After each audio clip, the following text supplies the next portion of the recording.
فريكة أهم شي نغسلها ونسولها كتير منيح لنتخلص من الأتربة.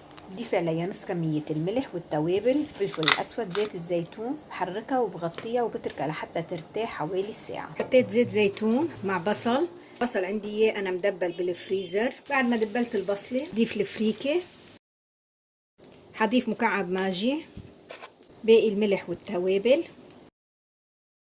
حمصت الفريكة كتير منيح ما شاء الله، شوفوا كيف صارت عم تلمع. حضيف مرقة اللحمة اللي سلقناها فيها، بسم الله. بنطر الفريكة لتغلي غلوة قوية، بنوس النار وبغطيها وبتركها لحتى تستوي. بالنسبة للفريكة بتاخد معنا وقت أكتر من الرز لحتى تستوي وتتفتح على مهلها، بتاخد من 30 ل 40 دقيقة. بس تستوي الفريكة بطفي النار، بعملها تحريكة وبرجع بغطيها وبتركها ربع ساعة لحتى تتفتح مظبوط قبل التقديم. شوفوا ما شاء الله كيف طالعة مفلفلة.